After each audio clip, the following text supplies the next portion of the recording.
සාදු නාදයක් පවත්වන්න. සාදු සාදු සාදු. වැඩමුකට වදාළ අතිපූජනීය මහා සංඝරුවනින් අවසරයි ශ්‍රද්ධාවන්ත කාරුණික පින්වතුනි, ස්ටොක්ටන් මෙත්තා බෞද්ධ විහාරස්ථානයේ අද පූජනීය ගුරුදේවෝත්තම විහාරාධිපති මාතර වීරහේන පූර්වාරාම රාජමහා විහාරාධිවාසී මෙත්තාපදනමේ නිර්මාතෘ අතිපූජනීය දර්ශනපති වෙලිපිටියේ රතනසිරි අතිපූජනීය අපේ ලොකු හාමුදුරන් වහන්සේගේ අවවාද අනුශාසනා පරිදි වස් කාලය එළඹීම නිමිති කරගෙන අපේ විහාරස්ස දායක පින්තුන් එකතු වෙලා මේ විදියට උතුම් ධර්ම දේශනාමය පින්කමක් සිදු කරගන්නට බලාපොරොත්තු වුණා. ඉතින් අපේ විහාරස්ථානය ආරම්භ කරලා මේ තුන්වෙනි වර්ෂය තමයි ආරම්භ වෙන්නේ.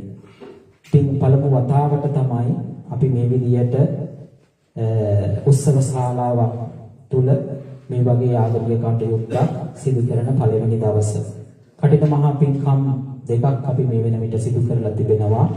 මේ විදියට උතුම් ධර්ම දේශනාමය පින්කමක් උත්සව ශ්‍රීයෙන් සිදු කරන පළවෙනි අවස්ථාව. ඉතින් අපේ නායක හඳුරන්ට මේ දිනවල ලංකාවේ සිදු කරන රාජකාරී කටයුතු නිසා වැඩම කරන්නට නොහැකි වුණත් උන්වහන්සේගේ අවවාද අනුශාසනා පරිදි මේ කටයුතු අපේ විහාරස්ස දායක පින්තුන් ප්‍රදාන කොටගෙන අපේ අසල විහාරස්ථානයේ ආලෝක විහාරස්ථානයේ අපේ ගෞරවනීය හාමුදුරුවෝ මූලික කරගෙන උන්වහන්සේගේ අවවාද අනුශාසනා මඟ පෙන්වීමත් ඇති කරගෙන අපි මේ කටයුතු සංවිධානය කරන්නට යෙදුණා. ඉතින් පළමු කොටම අපේ ගෞරවනීය ආරාධනාව පිළි අරගෙන විශේෂයෙන් මේ ආරාධනාව සිදු කරේ අපේ ස්ටොක්ටන් මෙත්තා බෞද්ධ විහාරස්ථානය ආරම්භ කරන්නට පුරෝගාමීත්වයෙන් යුක්තව කටයුතු කරන්නට යෙදුණු අපේ පසන් මහත්මයා මේ විදියට අපේ ප්‍රදේශයේ පුංචි දුවා දරුවන් වෙනුවෙන් දායක පින්තුන් වෙනුවෙන් ධර්ම දානමය පින්කමක් සිද්ධ කරගන්නට අවශ්‍ය කියලා තේරුම් අරගෙන මේ ආරාධනාව ඇත්තටම සිදු කරන්නට යෙදුනේ අපේ පඬිත හඳුරන් වහන්සේට අපේ පසන් මහත්මයා. ඉතින් එතුමාගේ මූලික ආරාධනාව ඇතිව මේ ආරාධනාව පිළි අරගෙන දුර බැහැර ඉඳගෙන තමන්ගේ කාලය විඩංගු කරමින් මේ අවස්ථාවට වැඩම කොට වදාලේ මම අමුතුවෙන් ඔබට හඳුන්වා දෙන්නට අවශ්‍ය කරන්නේ නේ අපේ හාමුදුරුවෝ. උන්වහන්සේ විචිත්‍ර දේශකයන් වහන්සේ නමක් හැටියට මුළු ලෝකයේම පුංචි දූල පුතාල ප්‍රදාන කොටගෙන මුළු ලෝකයේ සුවහසක් ජනතාවගේ හදවත් දිනාගෙන ධර්මාලෝකය ලබා දෙමින් හැම කෙනෙකුටම බොහොම තේරෙන භාෂාවෙන් බොහොම ගැඹුරු දහම් කාරණා පවා බොහොම විචිත්‍ර ලෙස දේශනා කරන පඬිත හඳුරන් වහන්සේ නම මේ පළාතට මම හිතන්නේ පළවෙනි වතාව උන්වහන්සේ වැඩම කිරීම අපි ගොඩාක් සන්තෝෂභාවයටපත් වෙනවා. මේ අවස්ථාවට වැඩම කර වදාළ පොතුහැර මහින්දසිරි අපේ ගෞරවනීය පඬිත හඳුරන් වහන්සේ අපේ නායක හාමුදුරුවෝ වෙනුවෙන් විහාරස්ස දායක පින්තුන් වෙනුවෙන් බොහෝම ගෞරවයෙන් යුක්තව මේ වෙලාවේදී පිළිගන්නවා. අපි හැමදෙනාම සාදු නාදයක් පවත්වලා උන්වහන්සේ පිළිගනිමු. සාදු සාදු සාදු. එහෙමනම් කාරුණික පින්වත්නි මේ කටයුතු අපි ආරම්භ කරන්නට මේ මොහොතේ බලාපොරොත්තු වෙන්නේ පළවෙනි අදිරේ හැටියට විශේෂයෙන් පුංචි දූල පුතාල වෙනුවෙන් දහම් පණිවිඩයක් අපේ පඬිත හඳුරන් වහන්සේ විසින් සිදු කරනවා කියලා අපි බලාපොරොත්තු වෙනවා. ඉන් අනතුරුව වැඩිහිටියන් වෙනුවෙන් මේ ධර්මානුශාසනාව සිද්ධ කළ දෙන්නට කියලා අපි ආරාධනා කර සිටිනවා. ඉතින් විශේෂයෙන්ම මේ පින්කම සංවිධානය කිරීමේදී අපේ පසන් මහත්මයා මූලික කරගෙන මේ කටයුතු සංවිධානය වුණා. ඉතින් අපට බොහෝ දෙනෙක් මේ සඳහා උදව් උපකාර කරා. පසුව ඒ පිළිබඳව අපි අනුශාසනා කරන්නට පුණ්‍යානුමෝදනා කරන්නට බලාපොරොත්තු වෙනවා. විශේෂයෙන් වස් කාලයේ ආරම්භය සමිතුපන් කරමින් මේ උතුම් ධර්ම දානමය පින්කමක් හැටියට මේ කටයුතු සිදු කරන්නේ විහාරගණේ අපවත් වී වදාළ මාතර වේරහේන පූර්වාරාම රාජමහා විහාරස්ථානයේ වැඩ සිට අපවත් වී වදාළ සියලු සංඝ රත්නයට පින් අනුමෝදන් කරන්නට විහාරස්ස දායක පින්තුන් සියලු දෙනාටම ආශිර්වාද ප්‍රාර්ථනා කරන්නට මේ සඳහා උදව් උපකාර කරපු දායකත්වයේ දැක්වූ සියලු දෙනාටම ආශිර්වාද ප්‍රාර්ථනා කරන්නට මේ පින්කමට අරමුණු වශයෙන් අපි තබාගෙන තිබෙනවා. ඒ නිසා අප කෙරෙහි අනුකම්පාවෙන් මේ උතුම් වූ ධර්ම දේශනාමය පින්කම සිදු කර දෙන හැටියට අපි බොහොම ගෞරවයෙන් යුක්තව අපේ පඬිත හඳුරන් වහන්සේට ආරාධනා කර සිටිනවා. මේ අවස්ථාවට සැපමිනි අපේ ශ්‍රී ලාංකික බංගලදේශ ජාතික දායක පින්වත් හැමදෙනාමත් අපි බොහොම කරුණාවෙන් මේ වෙලාවේ පිළි අරගනිමින් මේ ධර්ම දේශනාව ආරම්භ වීමෙන් පසුව හැමදෙනාම ඒ සඳහා යොමු වෙන්නට කියලා බොහොම කරුණාවෙන් මතක් කරනවා. ධර්ම දේශනාව අතරතුරේදී කිසිම කෙනෙක් නැගිටලා යන්නට සූදානම් වෙන්න එපා. ඒක ධර්මයට කරන ලොකු අගෞරවයක් වෙනවා. ඒ නිසා මේ කෙටි කාලය තුළදී බොහොම ශ්‍රද්ධාවෙන් යුක්තව, බොහොම නිශ්ශබ්දතාවයෙන් යුක්තව, බොහොම ඕනකමකින් යුක්තව අපේ හාමුදුරු දුර බැහැර ඉඳලා වැඩම කරේ ඔබට ධර්මානුශාසනාව සිද්ධ කරන්න. හොඳින් ධර්මයේ ශ්‍රවණය කරලා මේ ධර්මය ඔබේ ජීවිතයට ළඟා කරගෙන තව තවත් ඔබේ ජීවිතය යහපත් ඔබට නගා ගන්නට මේ උතුම් වූ අවස්ථාවක් කරගන්නට කියලා බොහොම ආදරෙන් කරුණාවෙන් මතක් කරමින් මේ පිළිබඳව පිළිගැනීමේ පුංචි කතාවක් අපි සිද්ධ කරන්නට බොහොම කරුණාවෙන් ආරාධනා කරනවා අපේ කමල් මහත්මයාට මේ පිළිබඳව පුංචි පැහැදිලි කිරීමක් කරන්නට කියලා සරණයි.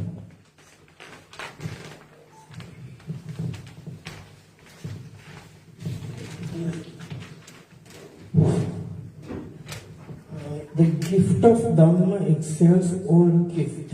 Sabba Dhanam Dhamma Dhanam Janati. So, respectable, venerable Mahindasiri Thero. So, as Sunita Thero has mentioned, he been coming far away for us just to give us such a valuable Dhamma talk you're going to listen to. And he been delivering Dhamma talks not only nationally but also internationally as well. So I'm sure no one can be here who have never heard or never seen this Mahindasiri Thero.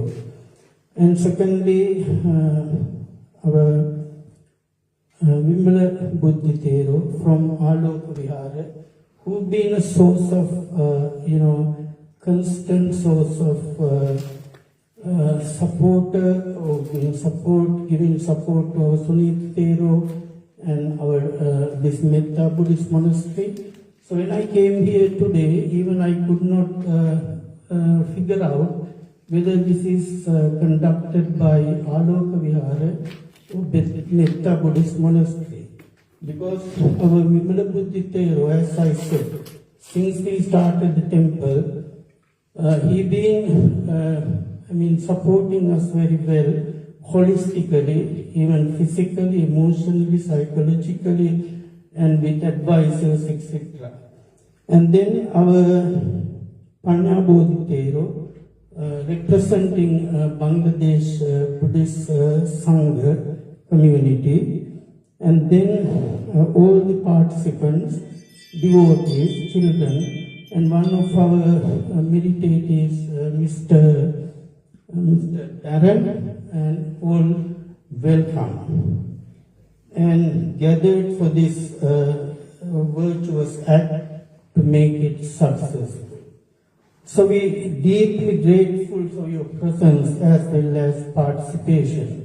Just a few words about Metta Buddhist Monastery. So this being, like Sunita Thero said, we started about 2.5 years ago with the initiative of Dr. ṭHΑNNA and Bhante Ratnasiri Thero, very pretty Ratnasiri Thero, initially from Matra Behrain. So whenever ṭHANNA was working in one of the hospitals in Middlesbrough, so he had this idea to start this temple.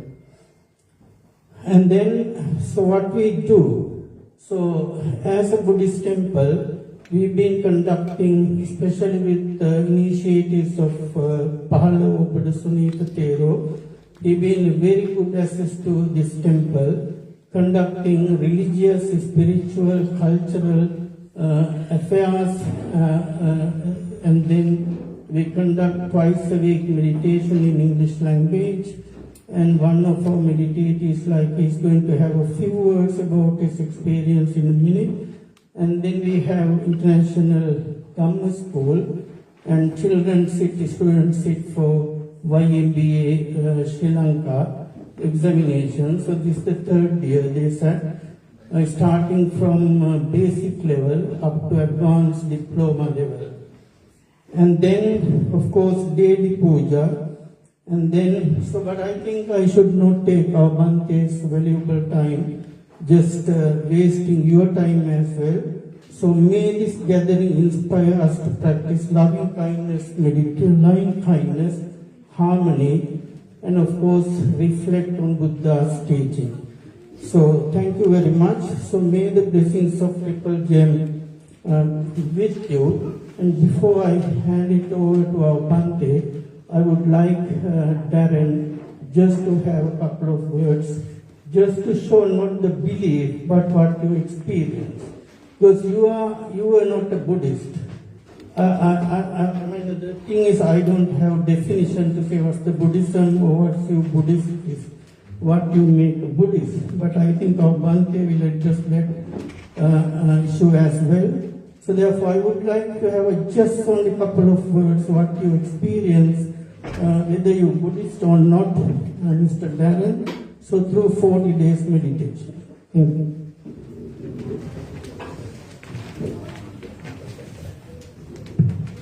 දැන් විහාරස්ථායක පින්නතුන් වෙනුවෙන් අපේ ගෞරවනීය පඬිතුමන් වහන්සේට චාරිත්‍රානුකූලව ආරාධනා කිරීමයි සිද්ධ වන්නේ. ඒ සඳහා අපේ විහාරස්ථායක සභාව වෙනුවෙන්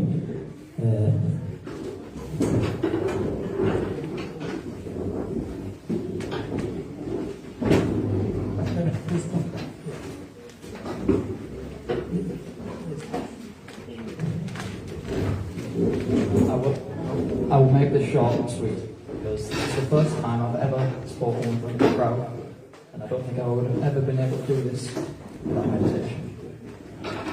So, my life situation is full of turmoil.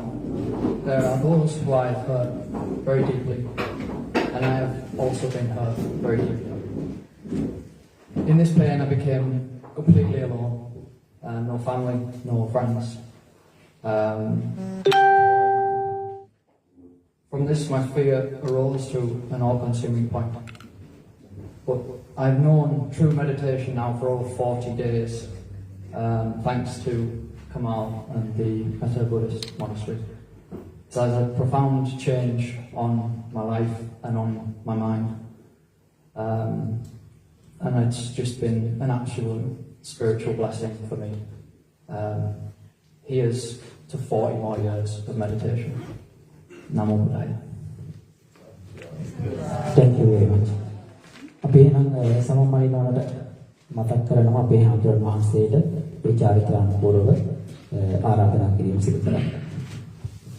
It's invited by Samanmani Senanayaka to start the Dhamma sermon. Sadhu,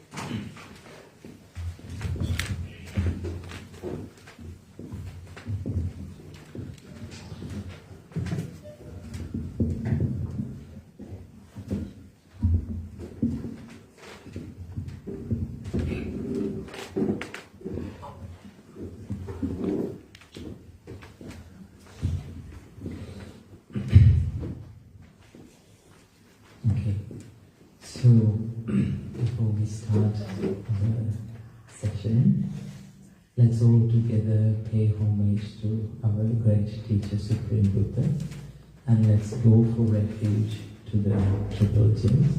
And after observing 5 precepts, we can start with the session. So, you can join with me. If you are new to Buddhism or if you are new to this chanting, this is a traditional Buddhist chanting that we do before every Buddhist practice or anybody's session, first of all, we pay our respect to the Buddha. And there are 5 precepts that we protect as Buddhists. And we observe these 5 precepts and we remind ourselves these 5 precepts to follow the 5 precepts. So if you are new, you can join with us by listening, and if you have a bit of a Buddhist background and know how to do the chantings, please join with us. Let's all together say sadhu 3 times. Sadhu, sadhu, sadhu. Say with me. Namo tassa bhagavato arahato samma sambuddhassa. Namo tassa bhagavato arahato samma sambuddhassa. Namo tassa bhagavato arahato samma sambuddhassa. Buddhang saranang gacchami, dhammang saranang gacchami, sangham saranang gacchami.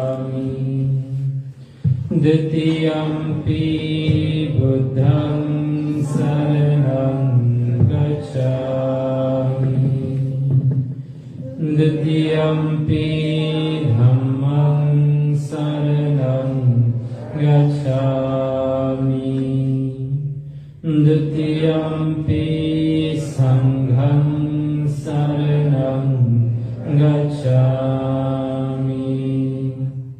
Tatiyampi buddhang saranang gacchami.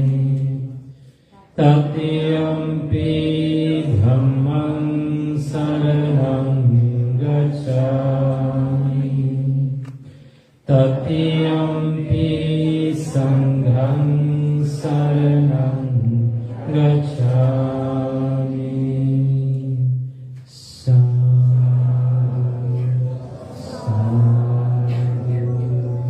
sadhu. Now, let's observe the 5 precepts. When you hear my voice, repeat after me. I observe the precept of abstaining from killing beings. I observe the precept of abstaining from stealing. I observe the precept of abstaining from sexual misconduct. I observe the precept of abstaining from telling lies. I observe the precept of abstaining from taking intoxicating drinks and drugs. I observe these precepts, cause happiness in this life, and to realize the 4 Noble Truths. In this Gautama Buddha's dispensation,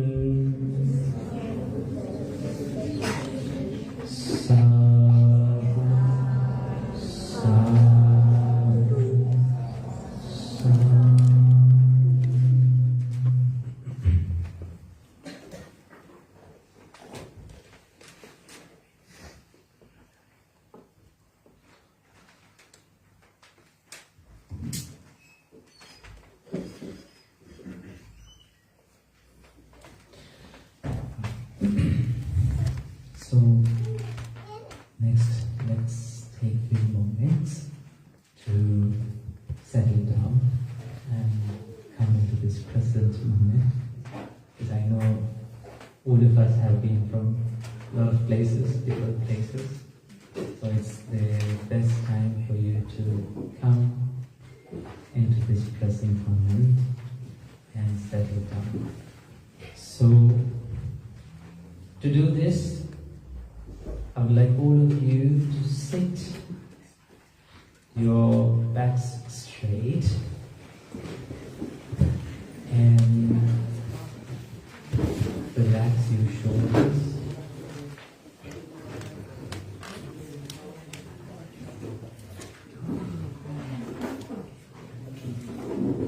Keep your palms facing down on your knees.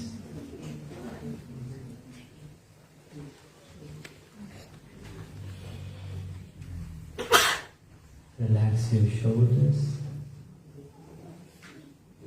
Make your head, make your back nice and straight.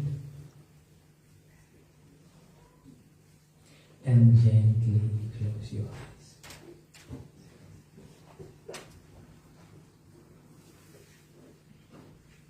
In the next few moments, we will be focusing our mind, observing through our mind the breathing that is happening within our body.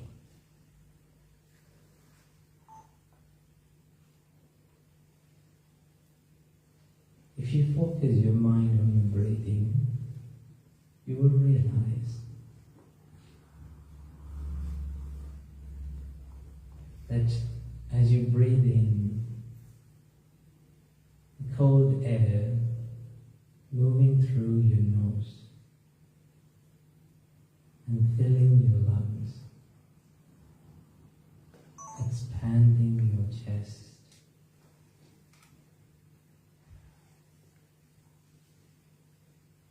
As you breathe out,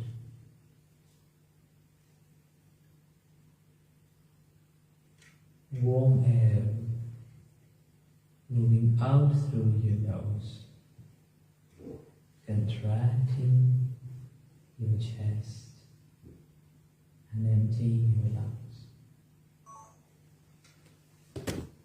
Observe the breathing as it happens. Don't try to control it. Don't try to change it. Just let your breathing settle down. The only thing you should do is observe.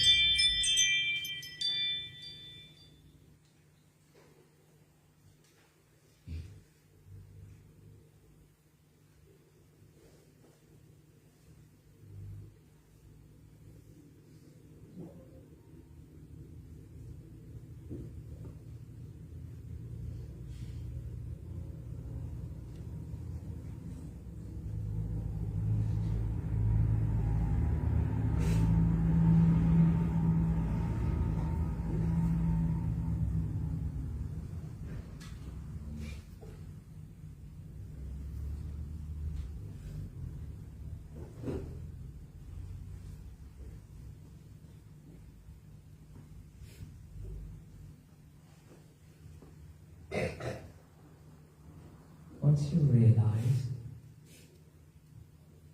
that your mind, sometimes your mind is a bit of distracted from your meditation.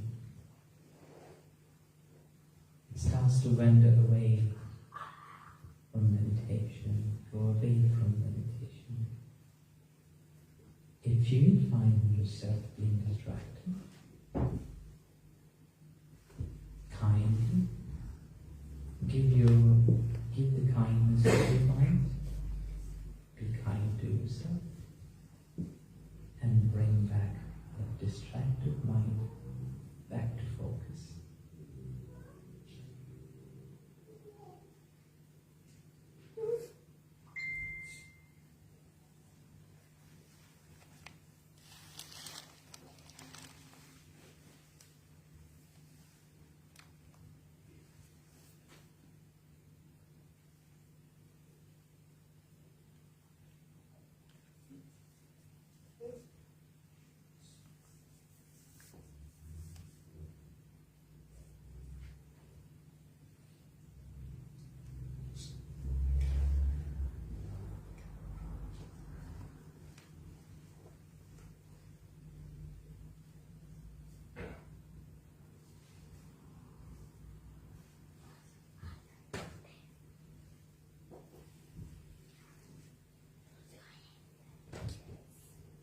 Observe how your body reacts to in-breath and out-breath.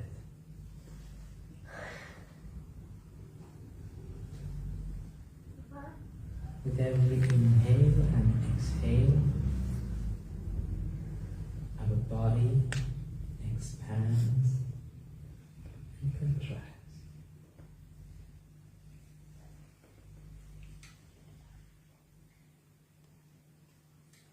Observe the changes. Observe as it happens.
Breathe in and slowly breathe out.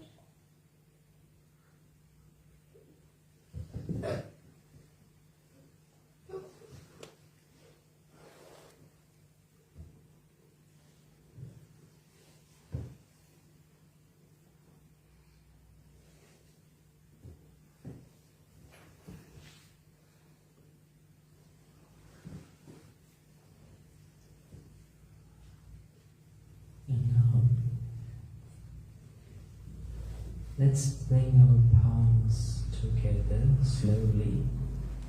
Keep your palms together in front of your heart. And say after me. Sabbe satta sukhino bhavantu. Sabbe satta sukhino bhavantu. Sabbe satta sukhino bhavantu. May all beings live happily. May all beings live happily. May all beings live happily. Sadhu, sadhu, sadhu.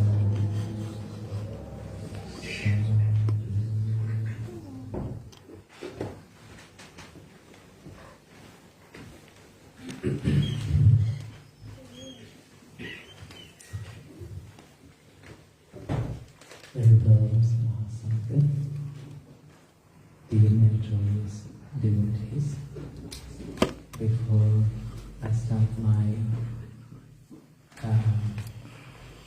speech, I would like to make a little request from all of you.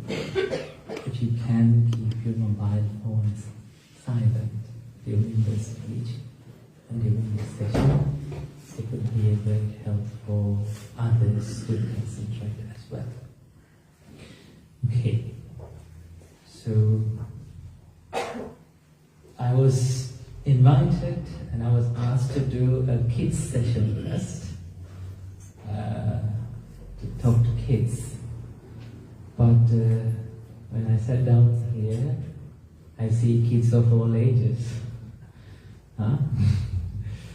So I will talk to all of you because Everyone is a kid at some point in all of our life, isn't it? Sometimes we act like kids, and our kids act like adults. So, today, I would like to share a little bit of Buddha's teachings and a little bit of knowledge, experience that I have gathered in my monk's life as a Buddhist monastic. I've lived this life for 12 years now. So there are some things that I gathered. There's nothing to do with me. It's all have to do with the Buddha's teachings and the great teachers and wonderful people that I have met. So this morning I was reading one of the sutras of the Buddha. The sutra's name is called ṭHΑNA Sutra. What is it? ṭHANA Sutra. Okay, so if anyone wondering about what's a sutra, sutra is another word, the English word for the sutra. It's called discourse. Okay, nothing complicated. When the Buddha was alive, Buddha used to give certain teachings or speeches when he met people. Sometimes he would sit with monks and discuss things with monks, okay, and that is also considered as a discourse. But sometimes when the Buddha travels, so Buddha was a nomadic spiritual teacher, okay, that means he didn't have a fixed place to live, okay, he was traveling around, he was wandering around, all around India, and he was giving his teachings to people, to whomever person who meet the Buddha. Okay? And Buddha used to live a very simpler life more than all of us. Okay? So that is what I realized when I listen to the Buddha's teachings. Buddha was much more simpler than all of us. Okay? It's not easy, and it takes a very big heart and a courageous mind and a broader thinking and a broader vision to the world to live such a simple life. Okay? Sometimes the Buddha lives in a comfortable room that was built for him. The next day he would sit under a tree and meditate and live the whole day under a tree. Sometimes for many months he would stay in a jungle without any shelter. Okay. Last time I sat under a tree, there was a lot of worries. Have you ever sat under a tree? In a forest? In the night? No. If you sit under a tree in a forest at night, would your mind be peaceful? No. Why? There's a lot of things to be concerned about, you know. It's good here because we don't have much snakes and serpents here. If you stay in Sri Lanka, there are a lot of snakes. There are a lot of cobras. So last time I sat under a tree, I was worrying a lot about what? About snakes, about spiders, about bugs, and about mosquitoes and everything. Okay, so it takes great courage to live such a simple life. Okay, Buddha was much more simple than all of us. Okay. So I read one of the Buddha Sutras. So this sutra is a discourse or a teaching that was given sometimes to a person, sometimes to his fellow monks. Okay. So this sutra was taught to monks. The Buddha called gathered his students and and said, monks, there are 5 things that you have to remember every day. Okay? You have to remember these 5 things every day. You can be a lay person, or you can be a monk, male or female, doesn't matter, whoever it is. If you think these 5 things, okay, as you think these things, if you think them in the correct way, I'm telling you this, you have to think it in the correct way, right? You will gain the clarity of your mind. You'll be able to live a peaceful and a happier life that is filled with the most important thing. The Buddha said it is called wisdom. Okay? We need to live happily. We also love to live a calmer and a peaceful life. But also we have to live a life that is with wisdom. Okay? You have to be wise. What do you mean by wisdom, children? Huh? Who you call wise people? Huh? Wisdom and knowledge are 2 different things. Understand? Okay? One can be so much intelligent, full of knowledge, but still not be wise. Okay? Another person can, sometimes some people, they don't have much knowledge, but they're wise. What is the most famous saying about wisdom and knowledge? Huh? The difference between knowledge and wisdom? Knowledge is knowing that a tomato is a fruit. Wisdom is not to put it in a fruit salad. Okay. So understand. Just because we learn from the book, just because we learn from the school, doesn't mean that we gain the wisdom. Wisdom is gained through lived experience and reflection. Okay? You can talk about a lot of things. When you sit here, we can talk about Buddhism and practice of Buddhism all day. Right now I'm giving you what? I'm not giving you knowledge. What am I giving you? I'm not giving you wisdom. What am I giving you? I'm giving you knowledge. Right? But if you apply this knowledge, okay, if you apply it to your life, then you go through some experiences. You understand that it is not that easy, as that monk said, to apply these things and practice these things in life. But when you go through that hardship, difficulty, that resistance in your mind, okay, you have a constant battle between your ego and this practice. Okay, your bad habits and this practice. And that's how you gain the experiential wisdom. Otherwise, we can sit all day and talk about Buddhism, loving kindness, compassion, mindfulness, everything. But none of them works if we don't apply it. Okay? So, what we most need to do is to apply it to our life and see. Okay? That's the Buddha's teachings. The Buddha's teachings are always to be applied and practiced. Okay? It is not just a knowledge. Okay? So, Buddha gave this 5 thoughts that you have to think every day. Okay? And you'll be able to live a happier and a peaceful and most importantly a wiser life. Okay.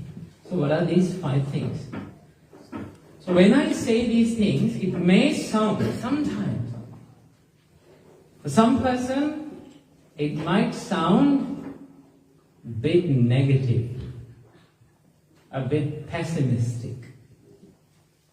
trust me, if you think about it in the correct way, it is not pessimistic. It is not optimistic either. It is more realistic, I would say. It is real. So the first thing that Buddha tells us to remember every day, the first thing that Buddha says is that, Buddha says, think, I am subject to aging, and I am not exempt from aging. Bit of pain in the heart to remember that I'm aging. Okay, so this is something that we don't like to think about. What is it? I'm getting old. Okay. When you're little, when we all were little, we like to grow old, isn't it? And there came a point that we didn't like it anymore. We think, oh no, I'm getting old. Huh? The Buddha says that. So for many people, for most of the people, the majority of the people, getting old, aging is a problem. Aging is something that they don't want to think about. But Buddha says, think about it. Look at it. Why Buddha says this? It sounds very negative, isn't it? To think about every day that you are getting old and, huh? Why did Buddha say that? Now, first, so this is one complaint that many people give about Buddhism. They say that Buddhism is so pessimistic, so negative. Why? Because they all talk about what? Nothing but suffering. What is the first teaching of Buddhism? The first noble truth? It's the noble truth of suffering, dukkha. Okay, they say, oh, dukkha, it's suffering, don't talk about it, don't worry. Okay. But, ladies and gentlemen, suffering, we think it is negative, but it is not negative. It is not pessimistic, again. It is not optimistic either. It is more realistic. If you look at your life honestly, without judgment, without expectation, if you look at your life as it is, what is the truth that we can see? We can see all these truths that I'm talking about. The aging. Now why the Buddha said that you should think about I am subject to aging? The Buddha said, people forget that they are going to, one day they are going to be old. Okay? And what they do, their mind is being intoxicated with youth. But the Buddha said, the mind is, the Buddha used a nice word. What is it? Intoxicated. Have you ever been intoxicated, ladies and gentlemen, once in life?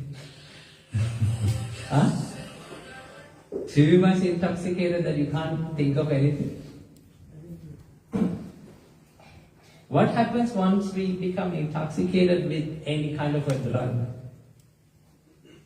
We lose our conscious thinking, this moment. Right? And sometimes we lose the ability to decide what is good and what is bad.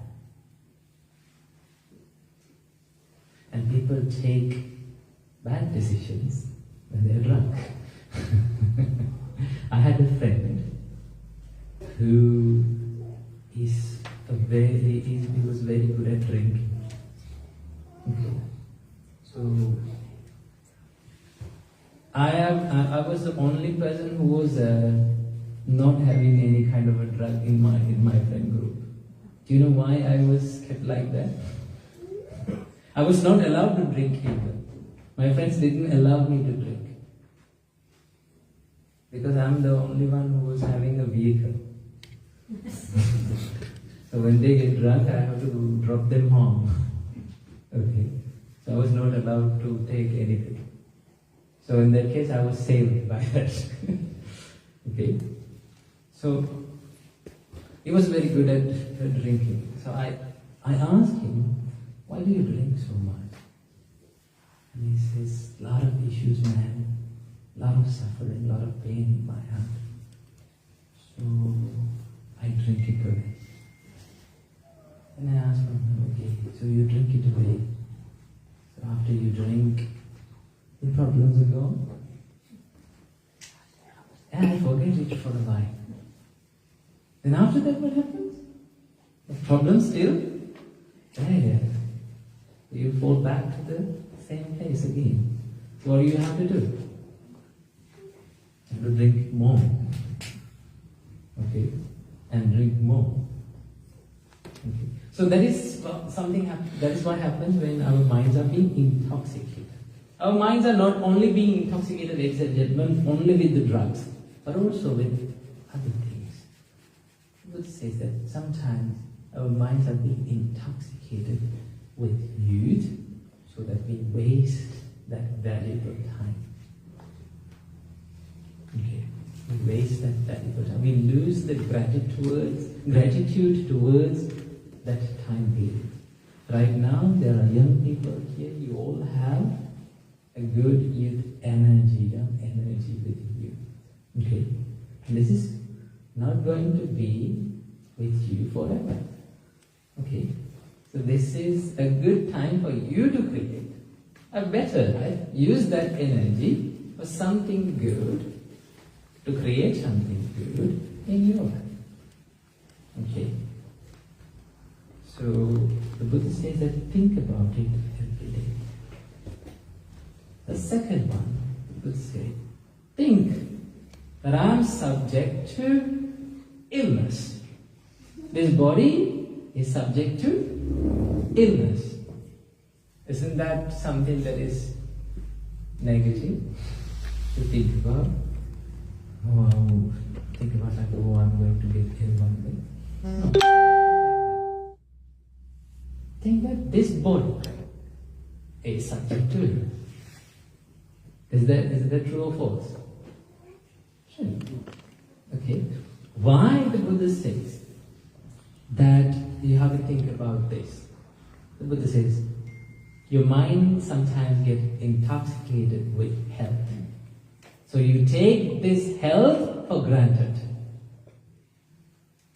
Okay? When we take our body's health, now you have a healthy body. So what do? We take this health for granted. And we use it for many things. Sometimes we misuse our body. Understand?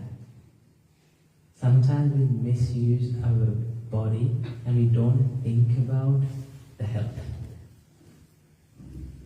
But we think that this health is going to be there forever. But it is not. Okay? What happens when you do not be grateful towards the health of your body? We misuse it, and when we misuse it, one day this body is going to break down. I always see the body as a vehicle. Okay? This is a vehicle that you drive. You came here by a car, right? Yes. Do you love your car? Huh? Yes. You love your car, right? Do you take care of it? No? You do? Yeah, you do. You wash it, you check oil, right? You check your engine capacity and everything, you check your tires, and you keep your some people love their cars so much, they don't even let other people to get into the car without cleaning the shoes. My dad was someone like that. Okay, I was not allowed. I still have the habit of getting into a vehicle by just cleaning the shoes. Why? Because I was not allowed I had a van. We had a van in our home. And I was not allowed into the vehicle without cleaning the shoes. Okay, so you take care of it. Why? You take care of your vehicle. Why? One thing, you love it, and also you know that if I didn't take care of this vehicle, one day, someday, somewhere, this is going to break down. Sometimes it can be in the middle of a traffic, in the middle of the road, and I am going to get into trouble. So what do? You take care of it. Because you know, if I didn't take care of this, it's going to break down. In the same way, ladies and gentlemen, take care of your body. Take care of your health. Like you take care of your children's health. Right?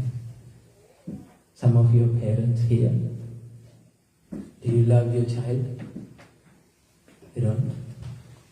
You do. Do you take care of them? Yes. Do you think about their health?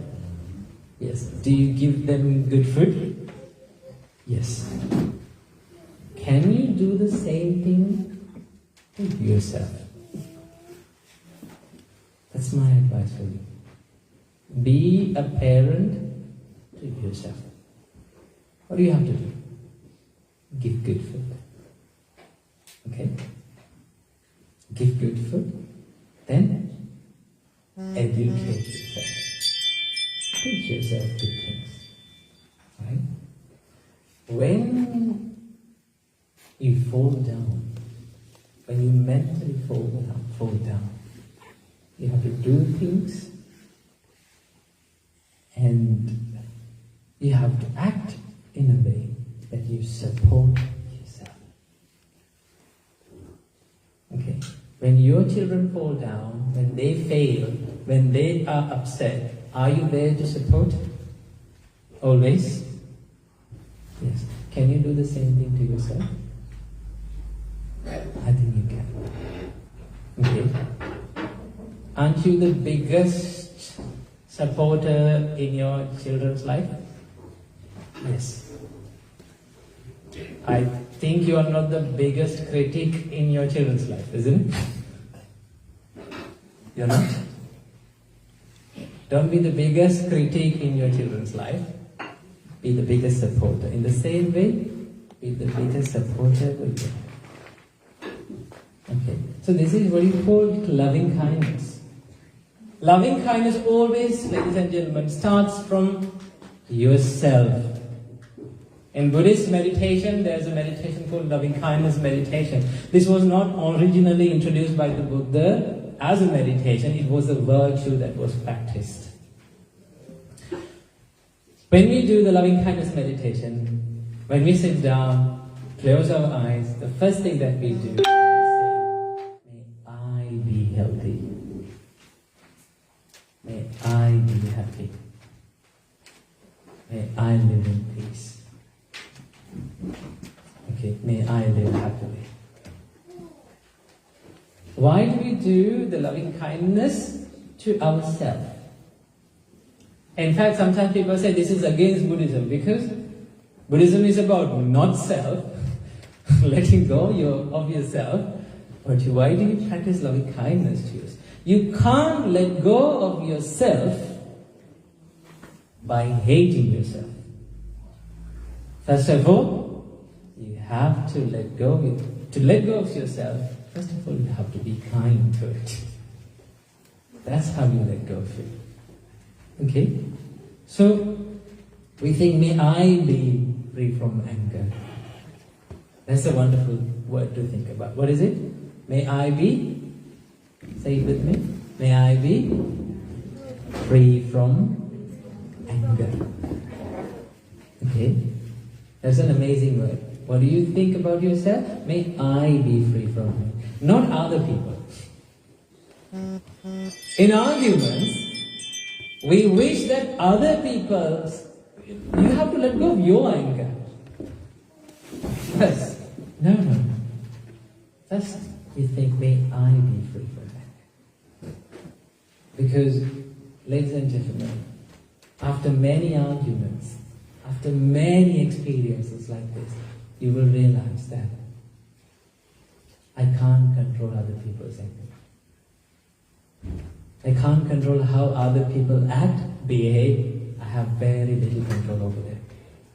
But I do have control over my emotions. I can take care of it. So the only person who is responsible for your emotions is you. You can't put the blame on other people. The first thing that we do, we say, may I be free from anger. At least then, in an argument, at least if you let go of your anger, you have let go of your anger. Okay? So, for a long period of time, we spread and we give the loving kindness to ourselves. And this is the most important step, and this is the step that many people skip, because they're so much busy to spread loving kindness to this whole universe. You know? Let me spread the loving kindness to this whole universe. No, first take a very good time. I always say in my meditation classes, take 3 months, at least 3 months, to spread loving kindness to yourself.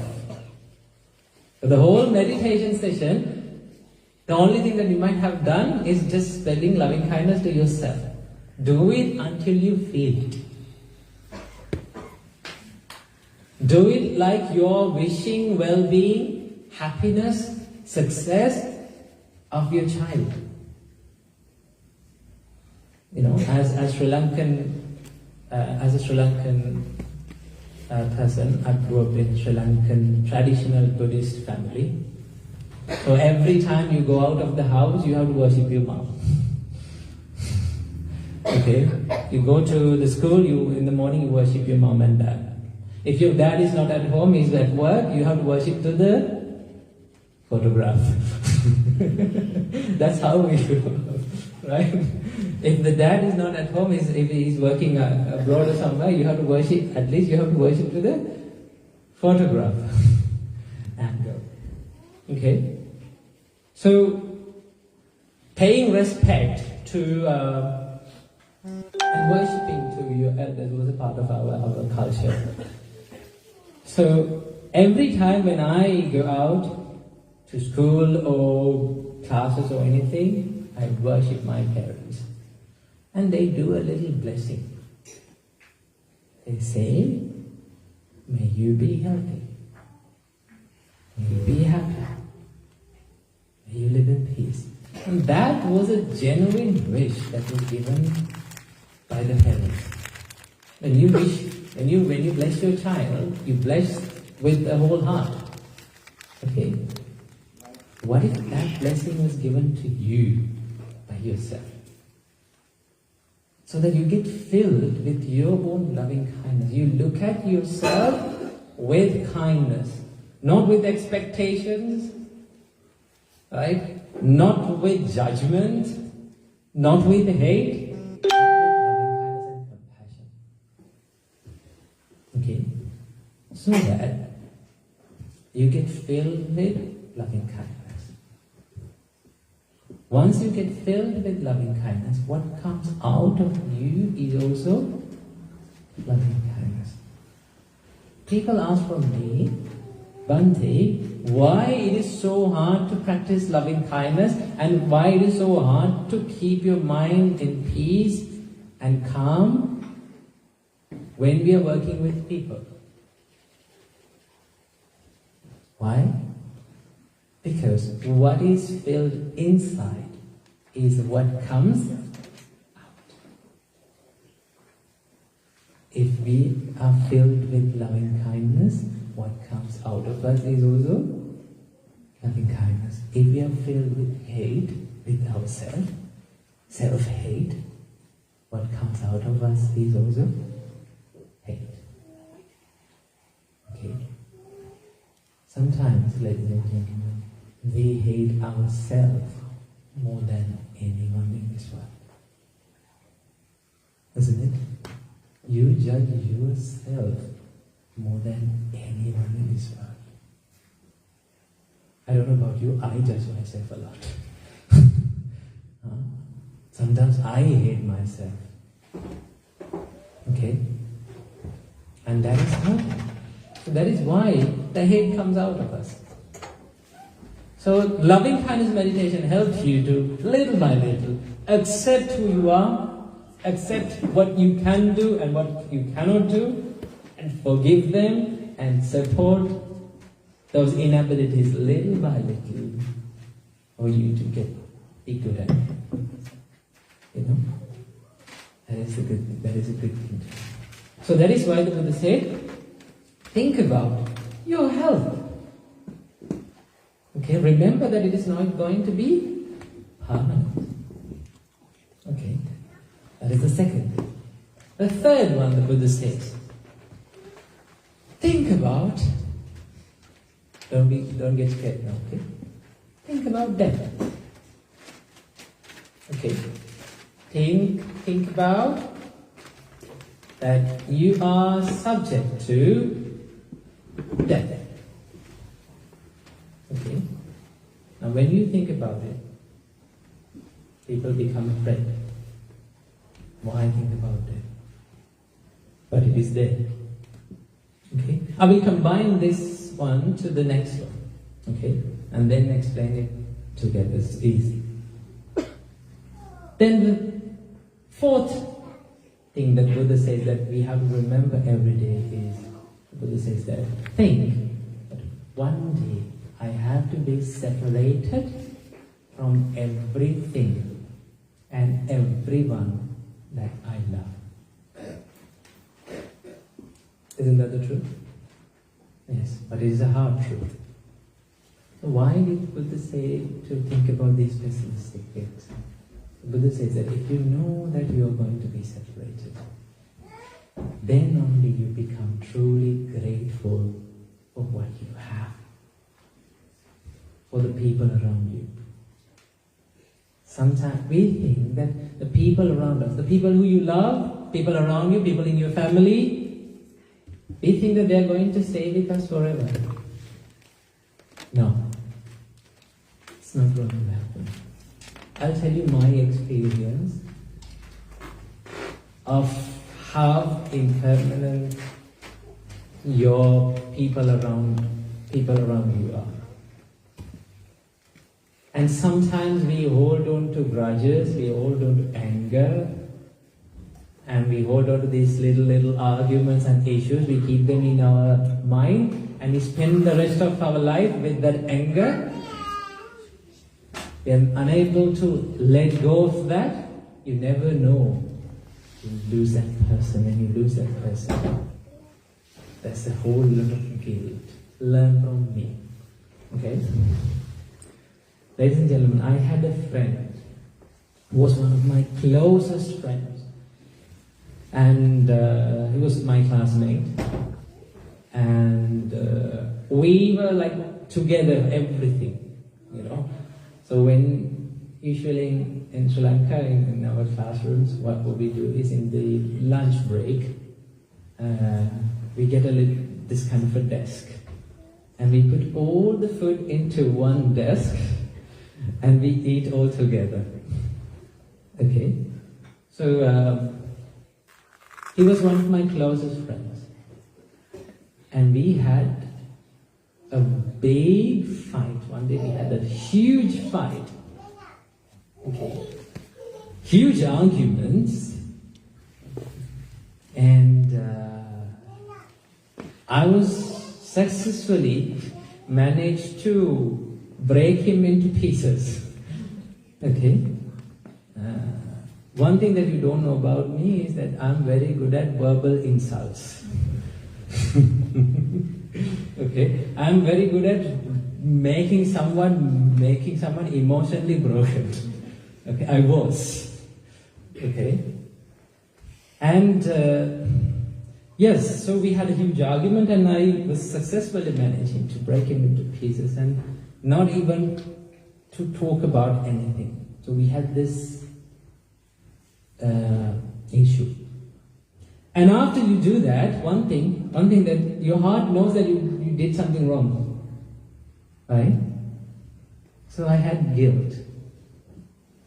I wanted to say sorry, but I couldn't do that. Why? Because there is this three-lettered thing called ego, which you say sorry, I want to say sorry. Why do I have to?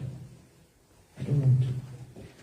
You feel shy, you feel like embarrassing, huh? In youngsters' word, you feel cringe,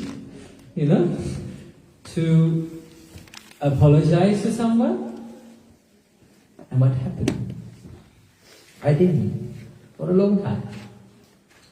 One day, we came to the school, and we had this, like any other day, we didn't talk. So the first thing that happens after an argument is what? What happens? You stop talking, isn't it? The most important thing to solve a problem is what? Communication is key. But the first thing that you stop is also communication.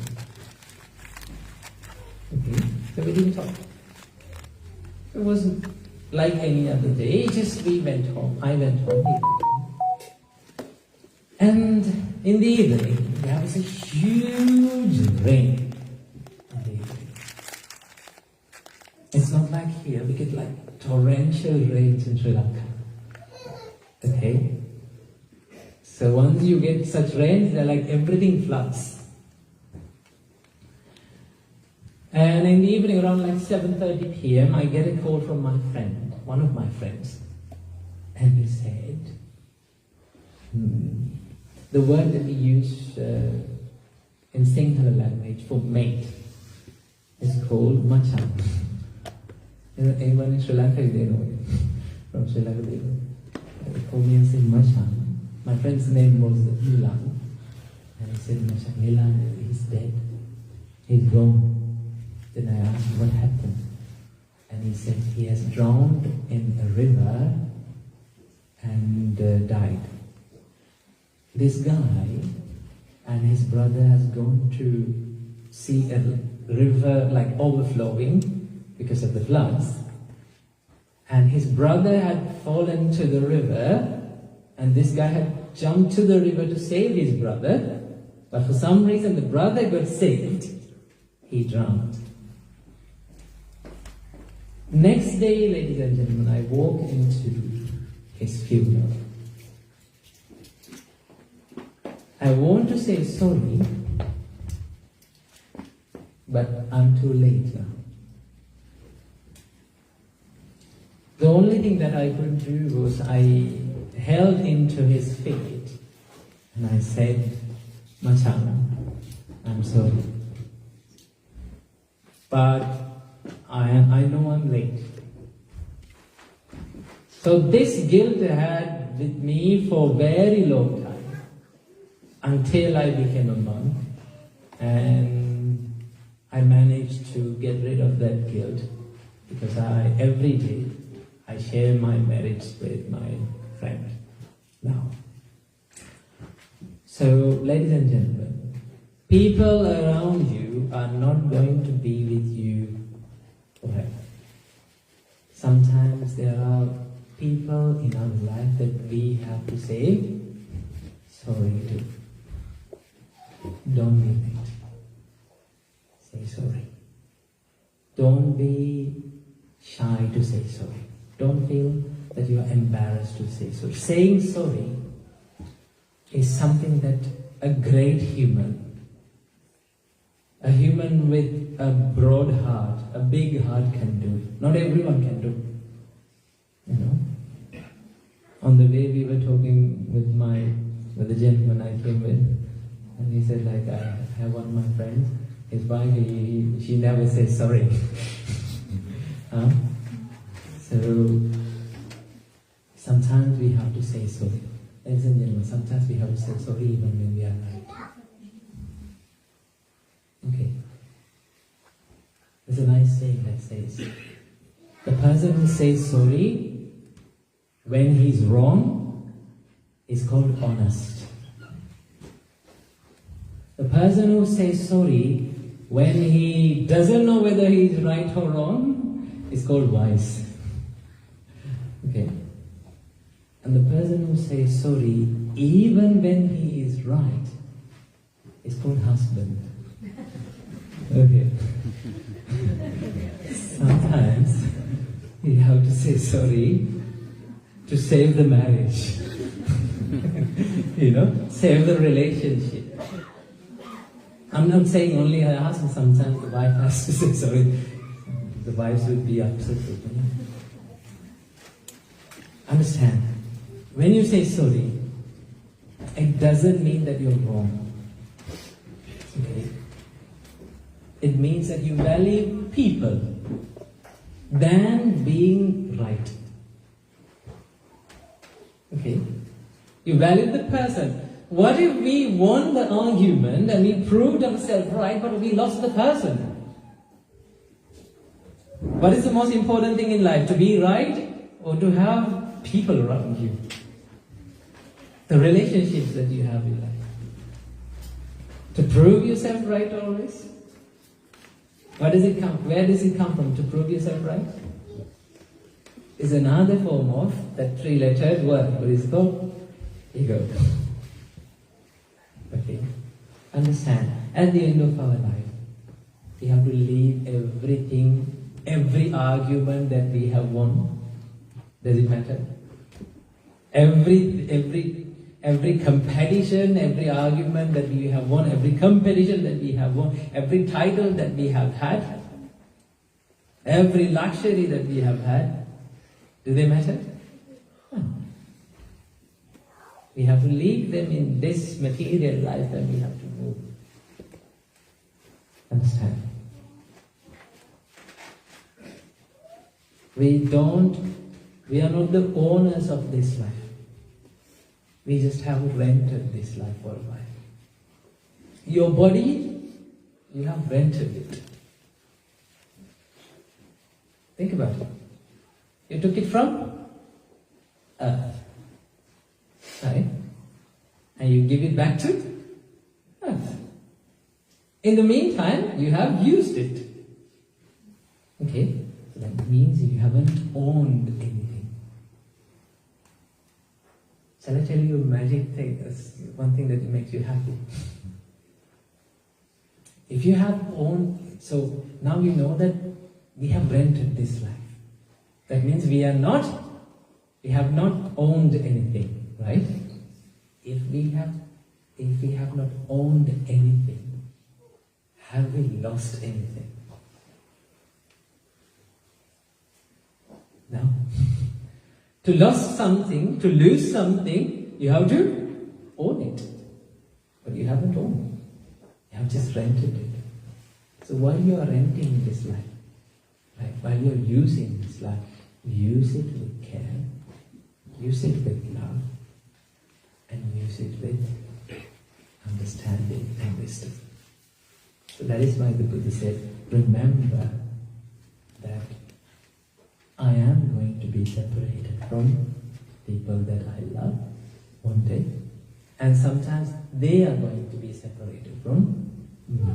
Once you do that, once you know that, once you remember that, you know that they are not going to be with me forever. So today is the day that I can give the best to the people around me. Okay. The only thing that you can do is to give for people. If we expect, it's okay to expect, but understand that expectation is not going to be always perfect and fulfilled by other people. Okay, we have limits to give, and they have limits for us to give.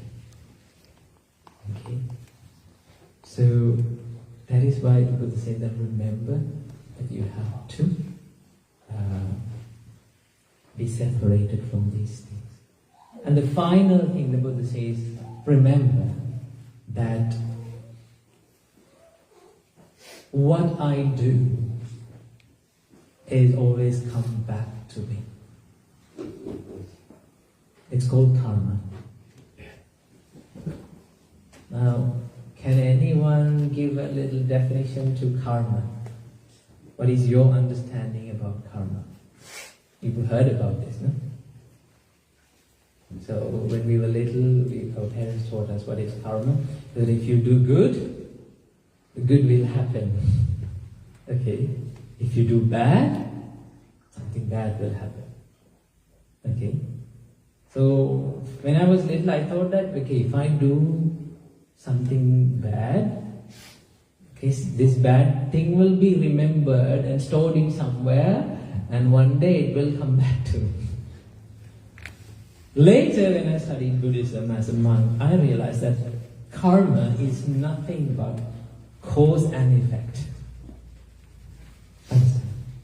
Karma is nothing but cause and effect. From the cause to the effect, there is a gap. Sometimes this gap can be shorter. Sometimes this gap can be longer.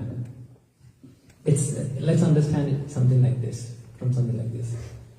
Let's say you plant a mango seed today. You plant a mango seed and you thought to start watering it, giving all the nutrition. So tomorrow when you wake up and you go to the place you planted, do you get mangoes? No. Okay, you have to water it. So it takes time. How many days would it take for you to get mangoes from that mango seed? It takes 4 years for a normal mango tree to grow up and give fruit. Okay? So, the day you planted the mango seed, from that day onwards, it took 4 years to get fruit. Okay?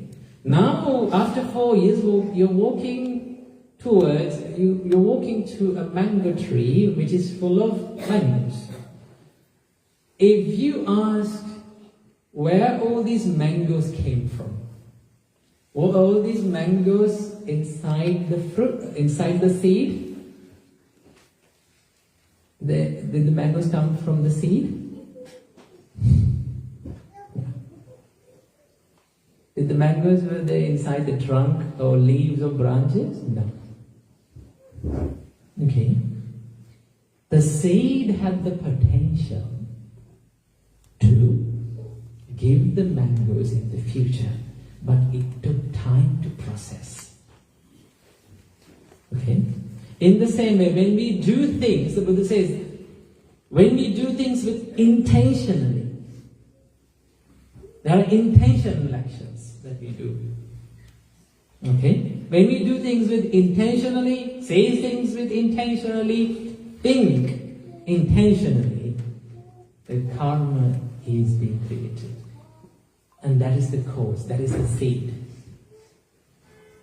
You made a cause, now it started a reaction. Okay? Sometimes it gives the result, it gives the effect in the near future. Sometimes you give the results right at that moment. Sometimes it takes time to process. And that is how I understood karma. Okay. So, sometimes it can have a gap between it, but still the causes, we have made the causes so the effect is working. It is being processed. Okay, so the Buddha says, always understand that if you do certain things with intentionally, okay, with intentions, there are consequences that you have to go through, and it is very simple. It's nothing mystic. Okay, it's something like this. Let's say as a student, there are a lot of children here. Let's say you're studying for your O-levels or A-levels. Okay.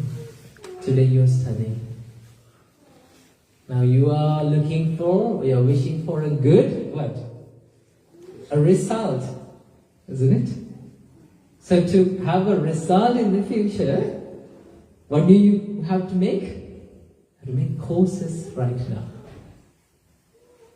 It's all cause and effect. Okay? There are so many causes that you can make right now. Either you can make good causes that end up with good results, or either we can make bad causes that end up with bad results. If you decided to make, let's say, bad cause, how to say, in your word, I learned the word from here, it's called chill. Okay? You start to chill here today. All chill, no work. Okay? All fun, no work.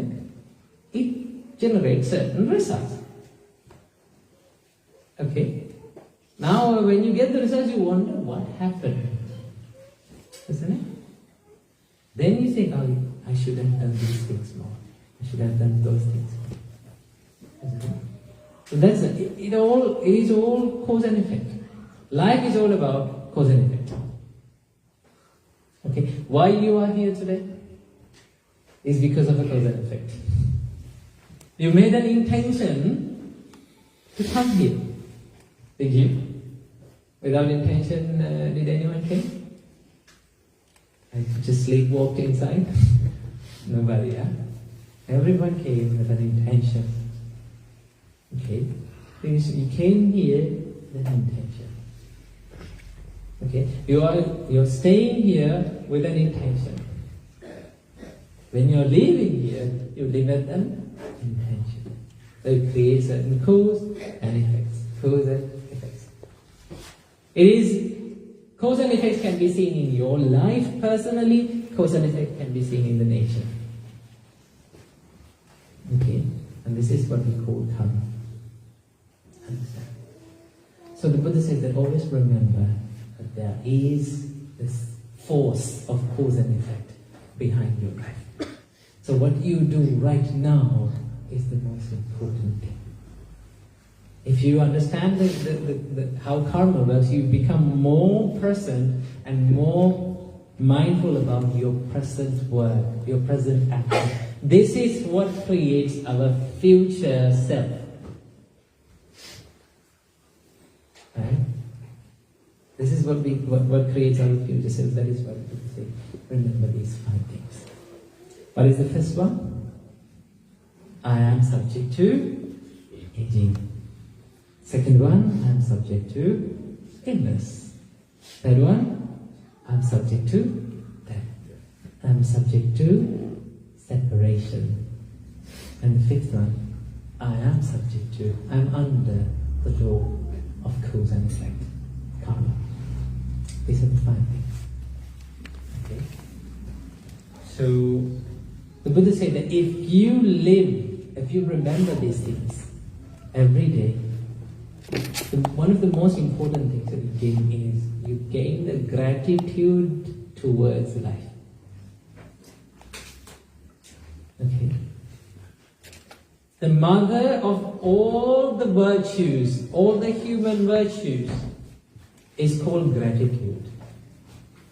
With gratitude, everything can be developed. Every virtue can be developed. People ask from me like how to deal with this, how to practice a calmer mind, peaceful mind, and how to understand the deeper philosophical parts of the Buddhism. Very simple. Most important thing is what? Practice gratitude. Okay? You start from a very human thing. Okay? So that is the way you can live with a good understanding about our life. So I wish you got some understanding about the teaching today. Now let's spend some time discussing some questions. If you have any questions, you can ask from me. Right? This is an open invitation for all of you. You can raise your hand and just ask a question for me if you have one. Yes. The blessing of the Sangha is to all your life, daily life, provide to enter this area. One thing, couple of minutes to set my background to the question. Background is on Bhante, as an adult devotee, I'm always looking, researching Vipassana rather than Samatha. Samatha, it was in the era of Muhammad. So I want to know what is Samatha, what is Vipassana, and how to practice it. I want to say something to my the audience. I was lucky enough to research and hear 7 minutes clip of your Bhante. It's very beautiful. You quote that 7 minutes Dhamma Skandha from the 84,000 number of Dhamma Skandha. That is the one and only I heard in my lifetime. What is Vipassana?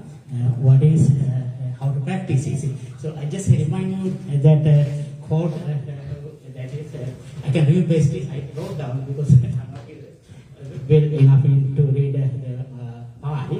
Atitan Namaga Media, Napatakan Anagatam, Yadidatam Pahinati, Apratnat Anagatam, Patupanyate Dhamma Tassatasa Vipassati.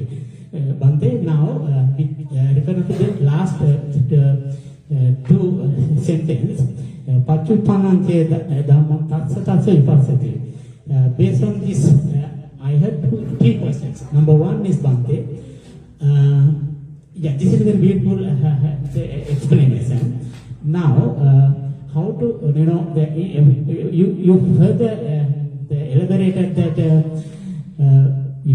this is, we have to, there are a lot of sensations coming out of the world or within. So, we have, don't be a reactor for this sensation coming outside or within. But be an observer. So that's very beautiful words. So I overheard. So question number one is, so please elaborate this further. Yeah. Number two is, how do we apply this Tatsatasa Vipassati to our day-to-day life? Maybe call an application method. Third question is Bhante, is there a similarity between Tatsatasa Vipassati and Idiyapata Bhavana? So these are my three questions. I have many questions because I have gone through all the clips, but I have to give my audience, they may have a lot of questions. Thank you so much. And again and again, long life for you to give this true Dhamma to our society. That's what I have to say for you. Thank you. Right. I'll explain the question first for you. So what that gentleman asked is, there are two types of meditations, commonly traditionally known as Samatha and Vipassana. Okay? The first one is called calming meditations, and Vipassana is called insight meditations. Okay? So I will start from the last question that the gentleman asked. Is there any relationship between the mindful body movement meditation? There's a meditation that we practice mindfulness in our bodily postures and movements. Okay? Is there any relationship between this and insight meditation, which is, I don't like to use the word deeper. Okay, there's nothing deep in Buddhism. Okay, Buddhism is very simple. That is why it is very difficult to understand. Okay, so is there any relationship between the insight meditation, looking into your life, with the bodily posture meditation? Yes, there is. first of all, I will explain what is bodily posture, like mindful bodily posture meditation is. In this meditation, the first step is to be mindful with our postures. If I ask from you, pay attention to your bodily posture right now. How your body is displaced. All of a sudden now you think like, let me be just adjust, isn't it? No, just don't want to adjust. Just pay attention how your body is displaced. You know? Some people are sitting like this. You know? Some people are just relax a little bit. Isn't it? You know? You observe your bodily posture. When your body, understand our bodily posture, our posture is not something that is always fixed. It changes. We have movements in our body. So with every movement, we move our body with mindfulness as an observer while observing things. So in the first part of meditation, what we do over all the bodily movements with slow pace, in a slow pace. Why? Because if we run around, it's not easy to catch the posture and be mindful. So what do you have to do? First, slow down. That is the training ground. First you have to start from slow bodily movements and then work yourself way up. Okay? So when you do that, actually what you're doing is a calming meditational practice. Okay? Understand, Vipassana, which is the insight meditation, and the calming meditation called Samatha, cannot be separated. It always stays together. It cannot be practiced without the other. Okay? So first of all, you have to have a calmer and a slow down body and mind for you to look into what is inside. Okay? So, I will give you a very simple and a practical thing to do. Find something that you do every day, okay, without a rush. Is there anything that you do without a rush? Huh? Sometimes the only thing that you do without a rush is sleeping. Okay? At least while you lie down on the bed, you have no rush, do you? Sometimes some people have rush to sleep. I think like I could sleep faster. Can you sleep fast? No. Have you ever tried to sleep fast? No. Understand, to sleep, you have to act like sleeping. Okay, to fall asleep, you have to act like falling asleep. Right? So you lie down on the bed and you just pay attention to your body. How your body moves. And you move your body in a way. My way of doing it is I do it when I do the dishes every day. Okay? Raise your hand if you love to do the dishes. Nobody loves the dishes, that's why we have dishwashers, isn't it? Yeah. What I do is when I do the dishes, I do them slowly. I do them with intention.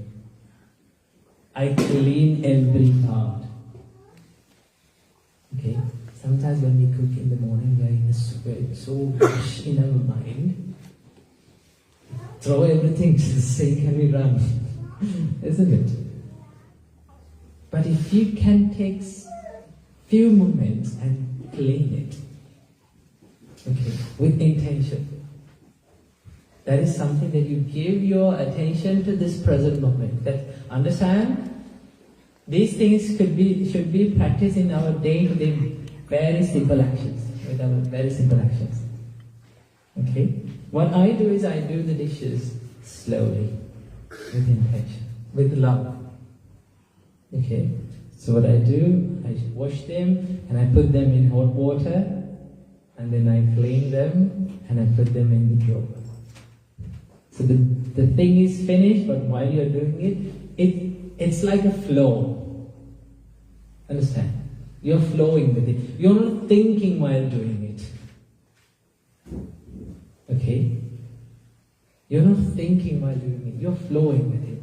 If you can have that flow, it's very easy for you to bring your awareness to your movements because you're aware of it. Okay, one thing that we did as monks, when we went to the monastery as junior monks. So in monk's life, in monastic life, there are two levels. The first level is called novice monks, and the second level is called higher ordained monks. Okay, a novice monk has 10 rules to practice, like 5 precepts. We have 10 precepts. A higher ordained monk has 227 precepts to be followed. Okay, so 10 rules, we train under these 10 rules to follow those 227. The first thing that we were given when we came to the monastery was nothing but cleaning. As junior monks, one thing that I did continuously was cooking and cleaning. Right? So when we clean, usually we have on Wednesdays we get together as all monks. We get together and we clean the whole monastery. Okay, and when monks clean, they don't clean like normally. We clean something called deep cleaning. We deep clean everything. So sometimes we were given this kind of desk, you know. So what do you have to do? You have to take a bucket of water and you have to take a towel. And you have to wet it, and then you have to get it into every nook and corner. Every speck of dust should be removed. In the beginning, it was one of the most boring things that I could do. Why? Because there was no music. Usually when we clean, what we do? We put on music, isn't it? Why? Because it's so boring. Okay. So in the monastery, no music. Only you and the table. So you have to clean everything. Every day cleaning. In the beginning it's boring, but with the time, you become more aware of your movements and you are more present with what you do. And later I understood that this was part of the meditation. Everything that was taught in our monks' monastic practice was part of the meditation. It was always supporting to the meditation. Right after the breakfast, we sat down in the meditation hall for 2 hours. Right? None of the junior monks meditated. They were always waiting until the head monks stand up, finish the meditation. We didn't meditate, but we sat down for 2 hours straight. Later I realized, it's okay we didn't do meditation, but at least we sat down. Sitting down for 2 hours without doing anything is one of the most hardest things to do, isn't it? We got the practice to sit down. That's how we learn. Okay. So there are things so that's why I told you, if you can do something slowly, intentionally, and more mindfully, that is the starting of this practice. Once you gain a calmer, once your body gets peaceful, understand, the body and mind have a very good connection. When your mind is busy, what happens to your body? The body becomes busy, isn't it? When your body becomes busy, your mind becomes busy. Understand? If your body is slow, the mind is slow. That is why when we did meditations, we were asked to do them slowly. There's a practice called walking meditation, mindful walking. Okay, my meditation master told me, walk like an elephant. How to walk? Walk like an elephant. Have you seen elephants walking? They're not in a rush to walk. They walk like this, there's nothing to do, it's the only thing that they have to do in the world. In other words, they're so chill. They shake and they take one step and they just immerse in it and they take the other one. Okay? But when we walk, we're so hurried to take the other step. Okay? And we did the meditation. The meditation master said, just keep one step. Don't be in a hurry to take the other. Just feel it. Feel this step and then take the other one. Slowly. Okay? We go home and do this and people start wondering what happened to this person. Okay? It's okay. It feels weird to people who are busy. Okay? When you do these things slowly, your mind becomes slower.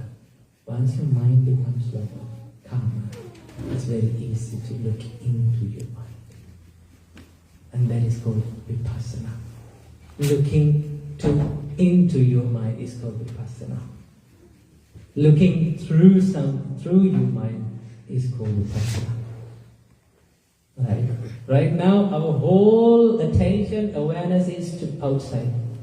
Am I right or wrong? We hardly look at inside.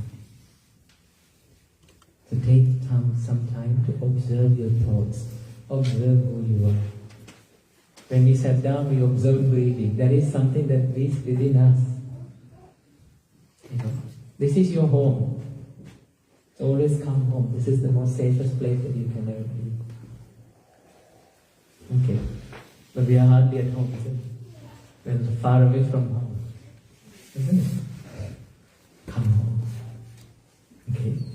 So that is called vipassana. Okay? Vipassana, to do, that's why I told you in the beginning, to do vipassana, you have to have a calm mind. Okay? That's why we start, every meditation in Buddhism starts from a calming practice.